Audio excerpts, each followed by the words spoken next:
ಎಲ್ಲರಿಗೂ ನಮಸ್ಕಾರ.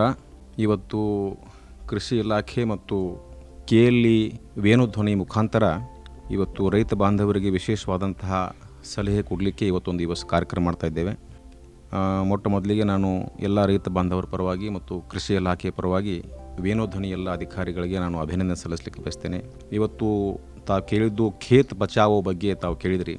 ಈ ಖೇತ್ ಬಚಾವೋ ಆಂದೋಲನ ಅಂತಕ್ಕಂಥ ವಿನೂತನ ಒಂದು ಕಾರ್ಯಕ್ರಮ ಭಾರತ ಸರ್ಕಾರದ ಕೃಷಿ ಸಚಿವಾಲಯದಿಂದ ಮತ್ತು ನಮ್ಮ ಕೇಂದ್ರ ಕಚೇರಿಯ ನಮ್ಮ ರಾಜ್ಯದ ಮುಖ್ಯಮಂತ್ರಿಗಳು, ಕೃಷಿ ಸಚಿವರು ಅವರ ಸೂಚನೆ ಮೇರೆಗೆ ಇವತ್ತು ಇಡೀ ದೇಶಾದ್ಯಂತ ಖೇತ್ ಬಚಾವೋ ಆಂದೋಲನ ಅಂತ ನಾವು ಪ್ರಾರಂಭ ಮಾಡಿದ್ದೀವಿ.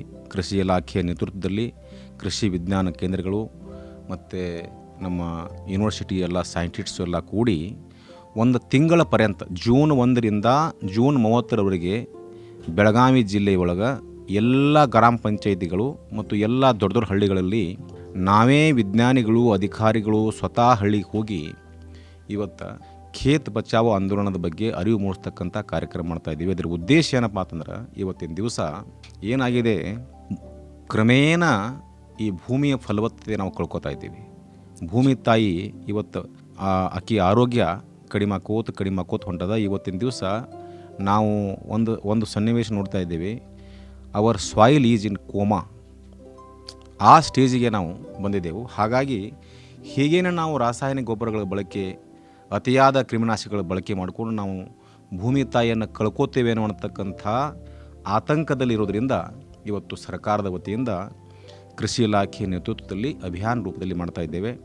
ಆಲ್ರೆಡಿ ನಮ್ಮ ಬೆಳಗಾವಿ ಜಿಲ್ಲೆಯೊಳಗೆ ಸಾಕಷ್ಟು ಕಾರ್ಯಕ್ರಮಗಳು ಮಾಡಿದ್ದೇವೆ. ಪ್ರತಿಯೊಂದು ದಿನ ಒಂದು 12 ಕಾರ್ಯಕ್ರಮ ನಮ್ಮ ಜಿಲ್ಲೆ ಒಳಗಾಗ್ತಾ ಇದ್ದಾವೆ. ಪ್ರತಿ ಕಾರ್ಯಕ್ರಮಕ್ಕೆ ಒಂದು 200 ಜನ 300 ಜನ ರೈತರು ಕೂಡ್ತಾ ಇದ್ದಾರೆ. ಅವರಿಗೆ ನಾವು ಏನು ಹೇಳ್ತಾ ಇದ್ದೀವಿ ಅಂತಂದ್ರೆ, ಮಣ್ಣಿನ ಆರೋಗ್ಯದ ಬಗ್ಗೆ ಹೇಳ್ತಾ ಇದ್ದೀವಿ, ಮಣ್ಣಿನ ಆರೋಗ್ಯ ಚೀಟಿ ಬಗ್ಗೆ ಹೇಳ್ತಾ ಇದ್ದೀವಿ, ರಾಸಾಯನಿಕ ಗೊಬ್ಬರಗಳ ಸಮತೋಲನ ಬಳಕೆ ಯಾವ ರೀತಿ ಮಾಡಬೇಕು, ಆಮೇಲೆ ಜೈವಿಕ ಗೊಬ್ಬರಗಳ ಬಳಕೆ ಯಾವ ರೀತಿ ಮಾಡಬೇಕು, ಹಸಿರೆಲೆ ಗೊಬ್ಬರಗಳನ್ನ ಯಾವ ರೀತಿ ಬಳಸಬೇಕು ಅಂತಕ್ಕಂಥದ್ದನ್ನು ಹೇಳಿ ಒಂದೊಂದು ವರ್ಷಕ್ಕೆ ಪ್ರತಿ ವರ್ಷಕ್ಕೆ ಸ್ವಲ್ಪ ರಾಸಾಯನಿಕ ಗೊಬ್ಬರಗಳ ಬಳಕೆ ಕಡಿಮೆ ಮಾಡ್ಕೋತ ಹೋಗ್ರಿ ಅಂತಕ್ಕಂಥ ಅರಿವು ಮೂಡಿಸ್ತಾ ಇದ್ದೆವು. ಅದರ ಜೊತೆಗೇ ಸಾವಯವ ಕೃಷಿಗೆ ಮತ್ತು ನೈಸರ್ಗಿಕ ಕೃಷಿಗೆ ಒತ್ತು ಕೊಡಲಿಕ್ಕೆ ಈ ಒಂದು ಅಭಿಯಾನ ಅನ್ನತಕ್ಕಂಥದ್ದನ್ನು ಹೇಳಲಿಕ್ಕೆ ಬಯಸ್ತೇನೆ. Sir, soil is in coma ಅಂತ ಹೇಳಿದರೆ ಅಲ್ಲಿ ಬಹಳ ಇಂಪಾರ್ಟೆಂಟ್ ಆದ ಒಂದು ಲೈನ್ ಅದು ನೋಡಿದ್ರೇ ಒಂಥರ ಈ ಅಭಿಯಾನ ಅದಕ್ಕೆ ಬಹಳ ಮುಖ್ಯ ಆಗುತ್ತೆ. ಅಂಥ ಸಂದರ್ಭದಲ್ಲಿ ರೈತರ ಭೂಮಿ ರಕ್ಷಿಸಲು ಈ ಅಭಿಯಾನ ಯಾವ ರೀತಿ ಲಾಭ ಕೊಡುತ್ತೆ, ಅದರ ಬಗ್ಗೆ ಸ್ವಲ್ಪ ರೈತರಿಗೆ ಅಂದ್ರೆ ಹೆಂಗೆ, ಈಗ ರೈತರು ನೀರಾವರಿ ಪ್ರದೇಶದೊಳಗೆ ಯಥೇಚ್ಛವಾಗಿ ರಾಸಾಯನಿಕ ಗೊಬ್ಬರ ಹಾಕ್ತಾರೆ. ಯೂರಿಯಾ, DAP, ಪೊಟ್ಯಾಷ ಎಷ್ಟು ಹಾಕಬೇಕಲ್ಲ ಅಷ್ಟು ಹಾಕೋದಿಲ್ಲ. ಹೆಚ್ಚಿನ ಪ್ರಮಾಣದಲ್ಲಿ ನೀರಾವರಿ ಭಾಗದಾಗ ಬಳಸ್ತಾ ಇದ್ದಾರೆ. ಆ ಭಾಗದಲ್ಲಿ ನಾವು ಅವೇರ್ನೆಸ್ ಮಾಡಿದೀವಿ ಅಂದ್ರೆ ಸುಮ್ಮನೆ ಖರ್ಚು ಮಾಡ್ತಾ ಇದ್ದಾರೆ. ಖರ್ಚು ಹೆಚ್ಚಾಗುತ್ತೆ ಹೊರತಾಗಿ ಬೆಳೆ ಹೆಚ್ಚು ಬರೋದಿಲ್ಲ. ಹೆಚ್ಚು ಗೊಬ್ಬರ ಹಾಕಿದ್ರೆ ಒಂದು ರೈತ ಬಾಂಧವರು ಇವತ್ತು ತಿಳ್ಕೋಬೇಕು, ಹೆಚ್ಚು ರಾಸಾಯನಿಕ ಗೊಬ್ಬರ ಹಾಕಿದ್ರೆ ಹೆಚ್ಚು ಇಳುವರಿ ಬರ್ತದೆ ಅಂತಕ್ಕಂಥ ಸುಳ್ಳದು. ಅದಕ್ಕೆ ಸಾಧ್ಯ ಇಲ್ಲ. ಖರ್ಚು ಹೆಚ್ಚಾಗುತ್ತೆ ವಿನಃ ಇಳುವರಿ ಹೆಚ್ಚು ಬರೋದಿಲ್ಲ. ಆಮೇಲೆ ಏನಾಗುತ್ತೆ, ಭೂಮಿಯ ಆರೋಗ್ಯ ಕೂಡ ಕೆಡ್ಕೋತ ಹೋಗುತ್ತೆ. ಪ್ರತಿಯೊಂದು ಬೆಳೆಗೆ ನಾವು ವೈಜ್ಞಾನಿಕವಾಗಿ ಶಿಫಾರಸು ಮಾಡಿದೆವು. ಪ್ರತಿಯೊಂದು ಬೆಳೆಗೆ ವೈಜ್ಞಾನಿಕವಾಗಿ ರಾಸಾಯನಿಕ ಗೊಬ್ಬರಗಳ ಶಿಫಾರಸಿದೆ. ಇವತ್ತು ಇಷ್ಟು ಸಾರಜನಕ, ಇಷ್ಟು ರಂಜಕ, ಇಷ್ಟು ಪೊಟ್ಯಾಷ್ ಹಾಕಬೇಕು, ಇಷ್ಟು ಲಘು ಪೋಷಕಾಂಶ ಹಾಕಬೇಕು, ಆಮೇಲೆ ಇಷ್ಟು ಚಕ್ಕಡಿ ಕೊಟ್ಟಿಗೆ ಗೊಬ್ಬರ ಅಂತ ಬರೆದಿದ್ದೆವು. ನಮ್ಮಲ್ಲಿ ಒಂದು ಪ್ಯಾಕೇಜ್ ಆಫ್ ಪ್ರಾಕ್ಟೀಸ್ ಅಂತ ಐತಿ. ಸುಧಾರಿತ ಬೇಸಾಯ ಕ್ರಮಗಳ ಬಗ್ಗೆ ನಾವು ಒಂದು ವೈಜ್ಞಾನಿಕ ತಳಹದಿ ಮೇಲೆ ಹೇಳ್ತಾ ಇದ್ದೀವಿ.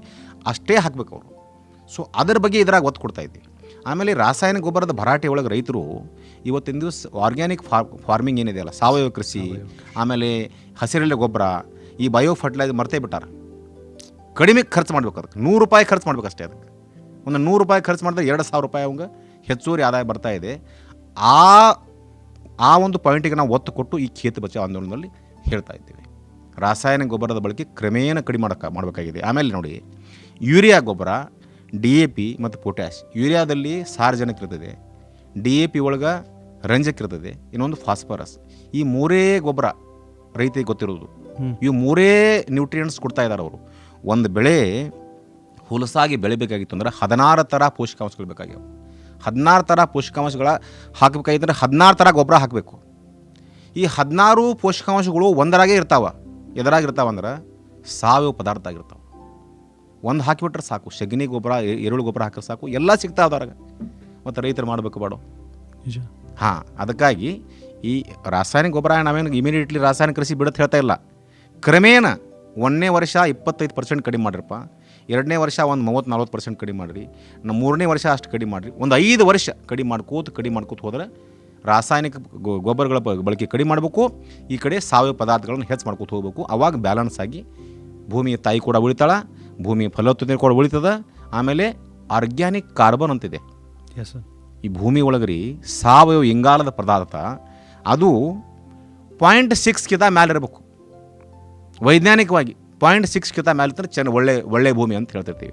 ಈ ಫಾರೆಸ್ಟ್ನಾಗ ನೀವು ಹೋದ್ರೆ 1 ಮ್ಯಾಗ ಇರ್ತೈತಿ ಆರ್ಗ್ಯಾನಿಕ್ ಕಾರ್ಬನ್, ಯಾಕಂದ್ರೆ ಅಷ್ಟೆಲ್ಲ ಅಲ್ಲಿ ಸಾವಯವ ಪದಾರ್ಥಗಳಿರ್ತದೆ, ರಾಸಾಯನಿಕ ಗೊಬ್ಬರ ಇರೋದಿಲ್ಲ. ಈಗ ನಮ್ಮ ಬೆಳಗಾವಿ ಜಿಲ್ಲೆ ಒಳಗೆ ಆತಂಕಕಾರಿ ಏನಪ್ಪ ಅಂತಂದ್ರೆ 0.3, 0.35, 0.4, 0.45, 0.5, 0.55, 0.6 ಮಟ್ಟ ಅದಾವೆ ನಮ್ಮ ಜಿಲ್ಲೆ ಒಳಗನೆ. 0.3 ಅಂದ್ರೆ ಏನರ್ಥ? 0.3 ಅಂದರೆ ಭಾರಿ ಇದು ಒಳ್ಳೆಯ ಭೂಮಿ ಅಲ್ಲ, ಫಲವತ್ತಾದ ಭೂಮಿ ಅಲ್ಲ, ಅದು ಅದರಾಗ ಸತ್ವ ಇಲ್ಲ ಅಂತಕ್ಕಂಥದ್ದು ನಮಗೆ ಅರಿವಾಗುತ್ತೆ. ಅದಕ್ಕೆ ರೈತ ಬಾಂಧವರು ಎಚ್ಚೆತ್ಕೋಬೇಕಾಯ್ತು. ಇವತ್ತು ಎಚ್ಚೆತ್ಕೊಂಡು ನಮ್ಮ ಭೂಮಿಯನ್ನು ಉಳಿಸಿ, ಪರಿಸರವನ್ನು ಉಳಿಸಿ ಚೆನ್ನಾಗಿ ಕೃಷಿ ಮಾಡ್ಬೋದು. ಇವತ್ತು ವೈಜ್ಞಾನಿಕವಾಗಿ ಮಾಡಬೇಕಾಗಿದೆ.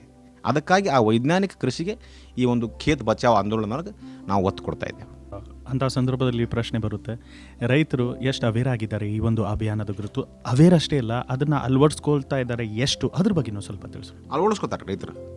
ಸಾಕಷ್ಟು ರೈತರು ಈ ನಾವೇನು ಸಲಹೆ ಕೊಟ್ಟಿದ್ದೀವಲ್ಲ, ಸಾಕಷ್ಟು ರೈತರು ನಮ್ಮಲ್ಲಿ, ನಾನು ಕೂಡ ಹಳ್ಳಿಗಳಲ್ಲಿ ಹೋಗ್ತಿರ್ತೀನಲ್ಲ, ಎಲ್ಲ ಸಭೆ ಸಮಾರಂಭಗಳಲ್ಲಿ ರೈತರ ತರಬೇತಿಗಳು ಹೋಗ್ತಿರ್ತೀನಲ್ಲ, ಅಲ್ಲಿ ಅವೇರ್ನೆಸ್ ಭಾಳ ಇದೆ ನಮ್ಮಲ್ಲಿ. ನಮ್ಮ ರೈತರು ಬೇರೆ ಜಿಲ್ಲೆಗೆ ಕಂಪೇರ್ ಮಾಡಿದ್ರೆ ಬೆಳಗಾವಿ ಜಿಲ್ಲಾ ರೈತರು ಅರ್ಲಿ ಅಡಾಪ್ಟರ್ಸ್. ಅಂದ್ರೆ ಏನು? ಒಂದು ಹೊಸ ತಂತ್ರಜ್ಞಾನ ಅಲ್ಲಿ ಬಂತು ಅಂತಂದ್ರೆ ಅವ್ರು ಇಮಿಡಿಯೇಟ್ಲಿ ಆ ತಂತ್ರಜ್ಞಾನವನ್ನು ಅಳವಡಿಸ್ಕೋತಾರೆ ರೀ. They are called as early adapters. ನಮ್ಮಲ್ಲಿ ಚಿಕ್ಕೋಡಿ ಭಾಗ, ನಿಪ್ಪಾಣಿ ಭಾಗ, ಈ ಕಡೆ ಹುಕ್ಕೇರಿ, ಅಥಣಿ, ರಾಯಬಾಗ, ಗೋಕಾಕ, ಈ ಕಡೆ ಭಾರೀ ಪ್ರೋಗ್ರೆಸಿವ್ ಫಾರ್ಮರ್ಸ್ ರೀ. ನಮ್ಗಿಂತ ಒಂದು ಹೆಜ್ಜೆ ಮುಂದೆ ಹೋಗಿ ಇಲಾಖೆ ಜೊತೆ ಒಳ್ಳೆಯ ಸಂಪರ್ಕ ಇಟ್ಕೊಂಡಿದ್ದಾರೆ, ವಿಜ್ಞಾನಿಗಳ ಜೊತೆ ಕೂಡ ಒಳ್ಳೆಯ ಸಂಪರ್ಕ ಇಟ್ಕೊಂಡು ಅವರು ಕೃಷಿ ಮಾಡ್ತಾ ಇದ್ದಾರೆ. ಸರ್, ಅರ್ಲಿ ಅಡಾಪ್ಟರ್ಸ್ ಅಂತ ತಾವು ಹೇಳಿದ್ರಿ, ಯಾವೆಲ್ಲ ವಿಷಯಗಳನ್ನು ಅಡಾಪ್ಟ್ ಮಾಡಿಕೊಂಡು ಆ್ಯಂಡ್ ಆ ಒಂದು ಪರ್ಸೆಂಟ್ ಬಗ್ಗೆನೂ ತಾವು ತಿಳಿಸಿದ್ರಿ. ಫಸ್ಟ್ ಇಯರ್ 25%, ಆಮೇಲೆ ಹಾಗೆ ಬೆಳ್ಕೋದು 5 years. ಈಗ ಎಲ್ಲಿವರೆಗೆ ಬಂದಿದೆ ಸ್ಟ್ಯಾಟಿಸ್ಟಿಕಲಿ ಹೇಳ್ಬೋದಾ ಸ್ವಲ್ಪ? ಈಗ ಅವೇರ್ನೆಸ್ ಬಂದಿದೆ. ಹಾಗೆ ನಮ್ಮಲ್ಲಿ ನೋಡ್ರಿ, ಕ್ರಮೇಣ ಸಾವಯವ ಕೃಷಿ ಕ್ಷೇತ್ರ ಹೆಚ್ಚಾಗ್ತಾ ಇದೆ ನಮ್ಮಲ್ಲಿ. ಆಮೇಲೆ ಪಬ್ಲಿಕಲ್ಲಿ ಕೂಡ ಹೆಲ್ತ್ ಬಗ್ಗೆ ಅವೇರ್ನೆಸ್ ಬಂದಿದೆ. ಹೆಲ್ತ್ ಅವೇರ್ನೆಸ್ ಪಬ್ಲಿಕಲ್ಲಿ ಬಂದಿದೆ. ಅವರು ಕೂಡ ಆರ್ಗ್ಯಾನಿಕ್ ಪ್ರಾಡಕ್ಟ್ಸ್ ಕೇಳ್ತಾ ಇದ್ದಾರೆ. ಆರ್ಗ್ಯಾನಿಕ್ ಬೆಲ್ಲ, ಆರ್ಗ್ಯಾನಿಕ್ ಮಿಲೆಟ್ಸು, ಆರ್ಗ್ಯಾನಿಕ್ ದಾಲು, ಇವೆಲ್ಲ ಆರ್ಗ್ಯಾನಿಕ್. ಇದು ನಾವು ಎಣ್ಣೆ ಪದಾರ್ಥಗಳನ್ನು ಚೆನ್ನಾಗಿ, ನಾವು ಗಾಣದ ಎಣ್ಣೆ, ರಿಫೈನ್ಡ್ ಆಯಿಲ್ ಅಲ್ಲ. ಹಾಗಾಗಿ ಗ್ರಾಹಕರಲ್ಲಿ ಕೂಡ ಹೆಲ್ತ್ ಬಗ್ಗೆ ಅವೇರ್ನೆಸ್ ಬಂದಿದೆ, ರೈತರಲ್ಲಿ ಕೂಡ ಈ ಪದಾರ್ಥಗಳ ಬಗ್ಗೆ. ಆಮೇಲೆ ಅವ್ರ ರೇಟ್ ಕೂಡ ಚೆನ್ನಾಗಿ ಸಿಗ್ತಾ ಇದೆ. ಕೆಲವು ರೈತರು ನಮ್ಮಲ್ಲಿ ಆರ್ಗ್ಯಾನಿಕ್ ಫಾರ್ಮರ್ಸ್ ಅದಾರೆ ಬೆಳಗಾವಿ ಜಿಲ್ಲೆ ಒಳಗೆ, ಅವ್ರ ಪ್ರಾಡಕ್ಟ್ಸ್ಗಳನ್ನು ಅವರೇ ಮಾಡ್ತಾರೆ. ಅವ್ರ ಗಿರಾಕಿ ಫಿಕ್ಸ್ ಅದಾವ, ಸಿಗ್ತಾ ಇಲ್ಲ ಅಷ್ಟು ಕ್ವಾಂಟಿಟಿ. ಆ ರೀತಿ ಇದೆ. ಗ್ರಾಹಕರಲ್ಲಿ ಕೂಡ ಅವೇರ್ನೆಸ್ ಬಂದಿದೆ, ರೈತರಲ್ಲೂ ಕೂಡ ಅವೇರ್ನೆಸ್ ಬಂದಿದೆ. ಕ್ರಮೇಣ ಡೈಲಿ ವರ್ಷ ಆರ್ಗ್ಯಾನಿಕ್ ಕ್ಷೇತ್ರವನ್ನು ನಾವು ಹೆಚ್ಚು ಮಾಡಲಿಕ್ಕೆ ಪ್ರಯತ್ನ ಮಾಡ್ತಾ ಇದ್ದೀವಿ. ಹಿಂದಿನ ವರ್ಷ 25-26ನೇ ಸಾಲಿನಾಗ ಬೆಳಗಾವಿ ಜಿಲ್ಲೆ ಒಳಗೆ 6,875 ಎಕರೆ ಒಳಗೆ ನ್ಯಾಚುರಲ್ ಫಾರ್ಮಿಂಗ್ ಮಾಡಿಸಿದ್ದೀವಿ. ನೈಸರ್ಗಿಕ ಕೃಷಿ, ಒಂದು ಕಾಳು ಸಹಿತ ರಾಸಾಯನಿಕ ಗೊಬ್ಬರ ಹಾಕಂಗಿಲ್ಲ. ಅದು ಕೂಡ ನಾವು ಅಭಿಯಾನ ಮುಂದುವರಿಸಿದ್ದೇವೆ. ಕ್ರಮೇಣ ಈ ಆರ್ಗ್ಯಾನಿಕ್ ಫಾರ್ಮಿಂಗ್ ಬಗ್ಗೆ ಮತ್ತು ನ್ಯಾಚುರಲ್ ಫಾರ್ಮಿಂಗ್ ಬಗ್ಗೆ ರೈತರಲ್ಲಿ ಅವೇರ್ನೆಸ್ ಬರ್ತಾ ಇದೆ, ಏರಿಯಾ ಕೂಡ ಹೆಚ್ಚಾಗ್ತಾ ಇದೆ. ಸ್ನೇಹಿತರೆ, ನೀವು ಕೇಳ್ತಾ ಇದ್ದೀರಾ ಖೇತ್ ಬಚಾವ್ ಅಭಿಯಾನ ಹಾಗೂ ಮುಂಗಾರು ಬಿತ್ತನೆ ಕುರಿತು ವಿಶೇಷ ಕಾರ್ಯಕ್ರಮದಲ್ಲಿ ಇವತ್ತಿನ ದಿನ ಈ ಒಂದು ವಿಷಯದ ಕುರಿತು ವಿವರವಾದ ಮಾಹಿತಿಯನ್ನು ಕೊಡ್ತಾ ಇದ್ದಾರೆ ಬೆಳಗಾವಿಯ ಜಂಟಿ ಕೃಷಿ ನಿರ್ದೇಶಕರಾದ ಶ್ರೀ HD ಕುಳಿಕರ್ ಅವರು, ಹಾಗೂ ಅವರೊಂದಿಗೆ ಸಹಾಯಕ ಕೃಷಿ ನಿರ್ದೇಶಕರು, ವಿಷಯ ತಜ್ಞ, ಜಂಟಿ ಕೃಷಿ ನಿರ್ದೇಶಕರ ಕಚೇರಿ ಬೆಳಗಾವಿಯ ಶ್ರೀ ಚಿದಂಬರ್ ಹುಗಾರ್ ಅವರು. ಸರ್, ಈಗ ಅಭಿಯಾನದ ಬಗ್ಗೆ ನಾವು ಮಾತನಾಡಿದ್ವಿ, ಉದ್ದೇಶ, ಚಟುವಟಿಕೆ ಅದೆಲ್ಲ. ತದನಂತರ ಈಗ ಬಹಳ ಮುಖ್ಯವಾಗಿ ಮುಂಗಾರು ಹಂಗಾಮಿನ ಕೃಷಿ ಪರಿಕರಗಳ ವ್ಯವಸ್ಥೆ ಬಗ್ಗೆ ರೈತರಿಗೆ ಏನು ಹೇಳಲಿಕ್ಕೆ ಇಷ್ಟಪಡ್ತೀರಾ? ಈ ವರ್ಷ ನಮ್ಮ ಬೆಳಗಾವಿ ಜಿಲ್ಲೆಯೊಳಗೆ ಪೂರ್ವ ಮುಂಗಾರು ಮಳೆಗಳು, ಅಂದ್ರೆ ಮಾರ್ಚು, ಏಪ್ರಿಲು ಮತ್ತು ಮೇ ತಿಂಗಳಲ್ಲಿ ಏನು ಮಳೆ ಆಗುತ್ತೆ ಅದಕ್ಕೆ ಪೂರ್ವ ಮುಂಗಾರು ಮಳೆ ಅಂತಂತೀವಿ. ಅದಕ್ಕೆ ಪೂರ್ವ ಮುಂಗಾರು ಮಳೆ ನಮ್ಮಲ್ಲಿ ಎಷ್ಟು ಆಗಬೇಕಾಗಿತ್ತು ಅದಕ್ಕಿಂತ ಹೆಚ್ಚಿನಾಗಿ ಆಗಿದೆ. ಅದಕ್ಕೆ ಏನಾಗಿದೆ ರೈತರಿಗೆ ಅಂದ್ರೆ, ಅದು ಆ ಮಳೆಯಿಂದ ಭೂಮಿ ಸಿದ್ಧತೆ ಮಾಡ್ಕೊಳ್ಳಿಕ್ಕೆ ರೈತರಿಗೆ ಅನುಕೂಲ ಆಯಿತು. ತದನಂತರ ನಾವು ಇಲಾಖೆಯಿಂದ ಒಳ್ಳೆಯ ಗುಣಮಟ್ಟದ ಬೀಜ ಕೊಡ್ತಕ್ಕಂಥ ಕೆಲಸ ಮಾಡ್ತಾಯಿದ್ದೀವಿ. ಗುಣಮಟ್ಟದ ಬೀಜ ರೈತರಿಗೆ ಸೋಯಾಬೀನ್ ಆಗಿರ್ಬೋದು, ಹೆಸರಾಗಿರ್ಬೋದು, ಉದ್ದಾಗಿರ್ಬೋದು, ಆಮೇಲೆ ತೊಗರಿ ಆಗಿರ್ಬೋದು, ಇವೆಲ್ಲ ಇಲಾಖೆಯಿಂದ ರಿಯಾಯಿತಿ ದರ ಒಳಗೆ ಕೊಡಲಿಕ್ಕೆ ವ್ಯವಸ್ಥೆ ಮಾಡ್ಕೊಂಡಿದ್ದೆವು.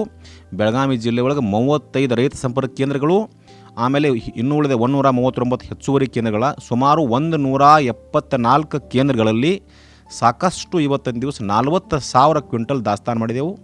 ಅದರ ಪೈಕಿ 23,000 ಕ್ವಿಂಟಲ್ ಆಲ್ರೆಡಿ ವಿತರಣೆ ಮಾಡಿದೆವು. ಇನ್ನೂ 17ರಿಂದ 18,000 ನಮ್ಮಲ್ಲಿ ದಾಸ್ತಾನಿದೆ. ಬೀಜದ ವಿತರಣೆ ಭಾಳ ಸಮರ್ಪಕವಾಗಿ ಬೆಳಗಾವಿ ಜಿಲ್ಲೆ ಒಳಗೆ ಮಾಡ್ತಾಯಿದ್ದೀವಿ. ಯಾವುದೇ ಕಾರಣಕ್ಕೂ ಬೆಳಗಾವಿ ಜಿಲ್ಲೆ ಒಳಗೆ ಬೀಜದ ಕೊರತೆ ಆಗೋದಿಲ್ಲ. ಸರ್, ಈಗ ಕೃಷಿ ಇಲಾಖೆಯಿಂದ ರೈತರಿಗೆ ಯಾವೆಲ್ಲ ಯೋಜನೆಗಳು ಲಭ್ಯ, ಅದ್ರ ಬಗ್ಗೆ ಕೃಷಿ ಇಲಾಖೆಯಿಂದ ನೋಡ್ರಿ, ಕೃಷಿ ಇಲಾಖೆಯಿಂದ ಇವತ್ತು ರೈತರಿಗೆ ಏನು ಬೇಕಲ್ಲ ಎಲ್ಲ ನಮ್ಮಲ್ಲಿ ಸಿಗ್ತದೆ. ನನ್ನ ಪ್ರಕಾರ ಇವತ್ತು ರೈತರಿಗೆ ಏನು ಬೇಕಾಗಿದೆ ಅದೆಲ್ಲ ಸಿಗ್ತದೆ. ಬಟ್ ಎಷ್ಟು ಎಲ್ಲ ರೈತರಿಗೆ ಕೊಡ್ಲಿಕ್ಕೆ ಆಗಲಿಕ್ಕಿಲ್ಲ. ಅನುದಾನ ಇತಿಮಿತಿ ಒಳಗೆ ಮಾರ್ಗಸೂಚಿಗಳ ಪ್ರಕಾರ ಕೊಡ್ತಾ ಇರ್ತೀವಿ. ಒಂದು ಏನಪ್ಪ ಅಂತಂದ್ರೆ, ಭೂಮಿ ಬಿತ್ತೋಕ್ಕಿಂತ ಮೊದಲು ರೈತರಿಗೆ ಏನು ಬೇಕು, ಭೂಮಿ ಸಿದ್ಧತೆಗಳಿಗೆ ಸಲಕರಣೆ ಬೇಕು. ನೇಗಿಲ ಬೇಕು, ಪವರ್ ಟಿಲ್ಲರ್ ಬೇಕು, ರೋಟೋವೇಟರ್ ಬೇಕು, ಸಣ್ಣ ಟ್ರ್ಯಾಕ್ಟರ್ ಬೇಕು, ಇವೆಲ್ಲ ಕೊಡ್ತಾ ಇದ್ದೀವಿ. ಬಿತ್ತು ಕಾಲಕ್ಕೆ ಏನು ಬೇಕು ರೀ, ಬೀಜ ಗುಣಮಟ್ಟದ ಬೀಜ ಕೊಡ್ತಕ್ಕಂಥ ಕೆಲಸ ಮಾಡ್ತಾ ಇದ್ದೇವೆ. ಆ ಬೀಜೋಪಚಾರ ಮಾಡಲಿಕ್ಕೆ ಏನು ಬೇಕು ಅದು ಕೂಡ ಕೊಡ್ತಾ ಇದ್ದೇವೆ. ಆಮೇಲೆ ಬಿತ್ತುವ ಕೂರಿಗೆ ಕೂಡ ಕೊಡ್ತಕ್ಕಂಥ ಕೆಲಸ ಮಾಡ್ತಾ ಇದ್ದೇವೆ. ಆಮೇಲೆ ಬೆಳೆ ಒಂದು 15 ದಿವಸ, 1 ತಿಂಗಳ, 1.5 ತಿಂಗಳು ಬೆಳೆ ಬಂತಂದ್ರೆ ಅದಕ್ಕೆ ರೋಗ ಕೀಡಿ ಬರ್ತಾವೆ. ಅದಕ್ಕೆ ಔಷಧಿ ಕೊಡ್ತಕ್ಕಂಥ ಕೆಲಸ ಮಾಡ್ತಾ ಇದ್ದೇವೆ. ಔಷಧಿ ಹೊಡಿತಕ್ಕಂಥ ಸ್ಪ್ರೇಯರ್ಸ್ ಕೊಡ್ತಕ್ಕಂಥ ಕೆಲಸ ಮಾಡ್ತಾ ಇದ್ದೇವೆ. ಆಮೇಲೆ ಒಕ್ಕಣೆ ಕಾಲಕ್ಕೆ ರಾಶಿ ಮಷಿನ್ಗಳನ್ನ ಕೊಡ್ತೇವೆ. ಕಬ್ಬು ಕೊಟ್ಟ ಮಷಿನ್ಗಳನ್ನ ಕೊಡ್ತಕ್ಕಂಥವೆ. ಏನು ರೈತರಿಗೆ ಇವತ್ತು ಬೇಕು ಎಲ್ಲ ಕೊಡ್ತಾ ಇದ್ದೇವೆ. ಎಲ್ಲ ರಿಯಾಯಿತಿ ದರದೊಳಗೆ ಜನರಲ್ ರೈತರಿಗೆ 50% ಸಬ್ಸಿಡಿ, SC ST ರೈತರಿಗೆ 90% ಸಬ್ಸಿಡಿ ಒಳಗೆ ಇಲಾಖೆಯಿಂದ ಕೊಡ್ತಾ ಇದ್ದೇವೆ. ಆಮೇಲೆ ಹನಿ ನೀರಾವರಿ ಕೊಡ್ತಾ ಇದ್ದೇವೆ. ಹನಿ ನೀರಾವರಿಗೆ ನೀರನ್ನು ಮಿತವಾಗಿ ಬಳಸಬೇಕು ತಿಳ್ಕೊಂಡು ಹನಿ ನೀರಾವರಿಗೆ ಒತ್ತು ಕೊಡ್ತಾ ಇದ್ದೇವೆ. 90% ಸಬ್ಸಿಡಿ ಒಳಗೆ ರಾಷ್ಟ್ರದ ಯಾವ ರಾಜ್ಯದಲ್ಲೂ ಕೂಡ ಇಲ್ಲ. ಈ ಭಾರತ ದೇಶದ ಯಾವ ರಾಜ್ಯದಲ್ಲಿ ಕೂಡ 90% ಸಬ್ಸಿಡಿ ಇಲ್ಲ. Only in Karnataka state we are giving 90% subsidy. ಎದಕ್ಕೆ? ನೀರನ್ನು ಮಿತವಾಗಿ ಬಳಸಲಿ, ಸ್ವಲ್ಪ ನೀರು ಒಳಗೆ ಹೆಚ್ಚಿನ ಪ್ರದೇಶವನ್ನು ನೀರಾವರಿ ಮಾಡಲಿ ಅಂತಕ್ಕಂಥ ಉದ್ದೇಶದಿಂದ ಮಾಡ್ತಾ ಇದ್ದೇವೆ. ಆಮೇಲೆ ಇವೆಲ್ಲ ಸಬ್ಸಿಡಿ ಕೊಡ್ತೇವೆ. Yes sir. ಆನ್ಲೈನ್ ಮೂಲಕ, ಟ್ರಾನ್ಸ್ಪರೆನ್ಸಿ ಮೂಲಕ, ಕಿಸಾನ್ ಆ್ಯಪ್ ಮೂಲಕ ಅರ್ಜಿ ಹಾಕಬೇಕು. ಅವರು ಕಿಸಾನ್ ಅನ್ನತಕ್ಕಂಥ ಒಂದು ಆ್ಯಪ್ ಮೂಲಕ ಅರ್ಜಿ ಹಾಕ್ತಕ್ಕಂಥ ವ್ಯವಸ್ಥೆ ಇದೆ. ರೈತ ಸಂಪರ್ಕ ಕೇಂದ್ರದಲ್ಲಿ 100% ಟ್ರಾನ್ಸ್ಪರೆಂಟ್ ಮಾಡಿದ್ದೇವೆ. ಫಸ್ಟ್ ಕಮ್ ಫಸ್ಟ್ ಸರ್ವ್ ಅವ್ರಿಗೆ ಆ ಒಂದು ಬೇಸಿಸ್ ಮೇಲೆ ಕೊಡ್ತೇವೆ. ಎಲ್ಲಕ್ಕಿಂತ ಮಿಗಿಲಾಗಿ ಹೊಸ ತಂತ್ರಜ್ಞಾನವನ್ನು ರೈತರಿಗೆ ಮನೆ ಬಾಗಿಲಿಗೆ ಕೊಡ್ತಕ್ಕಂಥ ತರಬೇತಿಗಳನ್ನು ಕೊಡ್ತಕ್ಕಂಥ ಕೆಲಸ ಮಾಡ್ತಾ ಇದ್ದೇವೆ. ನಮ್ಮ ಜಿಲ್ಲೆ ಒಳಗೆ ಅರಭಾವಿ ಒಳಗೆ ಜಿಲ್ಲಾ ಕೃಷಿ ತರಬೇತಿ ಕೇಂದ್ರ ಐತಿ. ಅವರಿಗೆ on campus training, of campus training, ಹಳ್ಳ್ಯಾಗ ಹೋಗಿ ಮತ್ತು ಒಟ್ಟು ತರಬೇತಿಗೆ ಏನು ನಮ್ಮಲ್ಲಿ ಕೊರತೆ ಇಲ್ಲ. ಕೃಷಿ ವಿಜ್ಞಾನ ಕೇಂದ್ರ ಕೇಳಿದ ಒಂದು ಕೃಷಿ ವಿಜ್ಞಾನ ಕೇಂದ್ರ ಇಲ್ಲಿ ಮತ್ತಿಕೊಪ್ಪದಾಗಿದೆ. ಆಮೇಲೆ ಇನ್ನೊಂದು ಬರ್ಡ್ಸ್ ಅಂತ ಹೇಳಿ ಸಂಸ್ಥೆ ತುಕಾನಟ್ಟಿ KVK ಇದೆ. 2 KVK ಅವರು ಮತ್ತು ಇಲಾಖೆಯವರು, ರೈತ ಸಂಪರ್ಕ ಕೇಂದ್ರ, ARS ಎಲ್ಲ ವಿಜ್ಞಾನಿಗಳು, ನಮ್ಮೆಲ್ಲ ಅಧಿಕಾರಿಗಳು ಕೂಡಿ ಇವತ್ತಿನ ದಿವಸ ರೈತರ ಸೇವೆಗಳಲ್ಲಿ ಅದೇವೆ. ಹೊಸ ತಂತ್ರಜ್ಞಾನವನ್ನು ಮನೆ ಬಾಗಿಲಿಗೆ ಮುಟ್ಟಬೇಕು, ಅವರ ಖರ್ಚು ಕಡಿಮೆ ಮಾಡಬೇಕು ಮತ್ತು ಅವರ ಆದಾಯವನ್ನು ಹೆಚ್ಚು ಮಾಡಲಿಕ್ಕೆ ಪ್ರಯತ್ನ ಮಾಡ್ತಾ ಇದ್ದೇವೆ. ಕೃಷಿ ಸಂಜೀವನಿ ಅಂತ ಹೇಳಿ ಮಾಡಿದ್ದೇವೆ. ನಮ್ಮಲ್ಲಿ ಕೃಷಿ ಸಂಜೀವನಿ ಅಂತ ಹೇಳಿ ಒಂದು ವ್ಯಾನು ಪ್ರತಿ RSK ಒಂದೈತಿ. ನಮ್ಮ ಜಿಲ್ಲೆ ಒಳಗೆ 23 ವ್ಯಾನ್ ಅದಾವ್ರಿ ಕೃಷಿ ಸಂಜೀವನಿ ಅಂತೇಳಿ. ರೈತರಿಗೆ ಏನರ ತೊಂದರೆ ಬಂತು, ರೈತರ ಹೊಲಗಳಿಗೆ ಏನರ ಕೀಡಿ ರೋಗ ಬಂದಾಗ ನಮ್ಮ ಮಾಹಿತಿ ಕೊಟ್ಟಾಗ 24 ತಾಸಿನಾಗ ನಮ್ಮ ಅಧಿಕಾರಿಗಳು ಅವ್ರ ಹೊಲಕ್ಕೆ ಹೋಗ್ತಾರೆ. ರೈತರ ಹೊಲಕ್ಕೆ ಹೋಗಿ ಏನು ಕೀಡಿ ಇದೆ, ಏನು ರೋಗ ಇದೆ ಪರೀಕ್ಷೆ ಮಾಡಿ ಸ್ಥಳದಲ್ಲೇ ಅದಕ್ಕೆ ಪರಿಹಾರ ಕೊಡ್ತಕ್ಕಂಥ ಕೆಲಸ ಮಾಡ್ತಾ ಇದ್ದೇವೆ ಇಲಾಖೆ. ಕಿಸಾನ್ ಅಂತ ತಾವು ಹೇಳಿದ್ರೆ, ಅಲ್ಲೇ ಒಂದು ಪ್ರಶ್ನೆ, ಡಿಜಿಟಲಿ ಎಷ್ಟು ಸಹಾಯವಾಗಿದೆ ರೈತರಿಗೆ ಆ್ಯಂಡ್ ತಮ್ಮ ಇಲಾಖೆಗೆ, ಅದ್ರ ಬಗ್ಗೆ ಸ್ವಲ್ಪ ತಿಳಿಸಿ. ಡಿಜಿಟೈಸೇಷನ್ ಅನ್ನು ಯಾವ ರೀತಿ ಅಳವಡಿಸ್ಕೊಂಡಿದ್ದೀರಾ ಅದ್ರ ಬಗ್ಗೆ. ಕಿಸಾನ್ ಕರ್ನಾಟಕ ಕೃಷಿ ಇನ್ಫಾರ್ಮೇಷನ್ ಸರ್ವಿಸಸ್ ಆ್ಯಂಡ್ ನೆಟ್ವರ್ಕಿಂಗ್ ಅಂತೇಳಿ ಒಂದು ಪ್ರೋಗ್ರಾಮ್ ಮಾಡಿದ್ದಾರೆ ನಮ್ಮ ಇಲಾಖೆಯ ಹಿರಿಯ ಅಧಿಕಾರಿಗಳು. ಕಿಸಾನ್ ಅಂಥೇಳಿ ಅದು ಯಾವುದೇ ಸವಲತ್ತು ಇಲಾಖೆಗೆ ಪಡಿಬೇಕಾಗಿತ್ತಂದ್ರೆ ರೈತರಿಗೆ ಒಂದು FID ಇರ್ಬೇಕು ರೀ, ಫಾರ್ಮರ್ ID ಅಂತಿದೆ. ಫಾರ್ಮರ್ ID ಎಲ್ಲ ರೈತರಿಗೆ ಫಾರ್ಮರ್ ID ಮಾಡಿಕೊಟ್ಟಿದ್ದು ನಾವು. ಬೆಳಗಾವಿ ಜಿಲ್ಲೆಯ ಸುಮಾರು 90ರಿಂದ 95 ಎಲ್ಲ ರೈತರಿಗೆ FID ಮಾಡಿಕೊಟ್ಟಿದ್ದೇವೆ. FID ಕಡ್ಡಾಯ. ಅದಕ್ಕೆ ನಮ್ಮ ಇಲಾಖೆಯ ಸವಲತ್ತು ಅವ ಪಡಿಬೇಕಾಗಿತ್ತಂದ್ರೆ ಅವ ಮೊದಲು ಏನಿರಬೇಕು, ರೈತ ಇರಬೇಕು. ರೈತ ಅಂದರೆ ಹೊಲ ಇರಬೇಕು. ಹೊಲ ಆಯ್ತಂದ್ರೆ ಅವಾಗ FID ಕೊಡ್ತೇವೆ. FID ಬೇಸಿಸ್ ಮೇಲೆ ಅವ ಕಿಸಾನ್ದಲ್ಲಿ ರೈತ ಸಂಪರ್ಕಕ್ಕೆ ಬಂದು ಅರ್ಜಿ ಹಾಕ್ತಾನೆ. ಅರ್ಜಿ ಹಾಕಿದ ಮೇಲೆ ಅವಂಗೆ ಸೀನಿಯಾರಿಟಿ ಎಲ್ಲ ರೈತ ಸಂಪರ್ಕ ಕೇಂದ್ರದ್ದು ಅರ್ಜಿ ಹಾಕ್ತಾರೆ. ಎಲ್ಲ ರೈತ ಸಂಪರ್ಕ ಆಯಾ ತಾಲೂಕಿನಾಗ ಮತ್ತು ADA ತಾಲೂಕು ಆಫೀಸರ್ ಬರ್ತದೆ.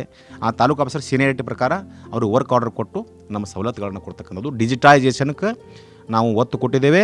ಆಮೇಲೆ ಇನ್ನೊಂದು ನಮ್ಮಲ್ಲಿ ಕ್ರಾಪ್ ಸರ್ವೆ ಮಾಡ್ತೇವೆ.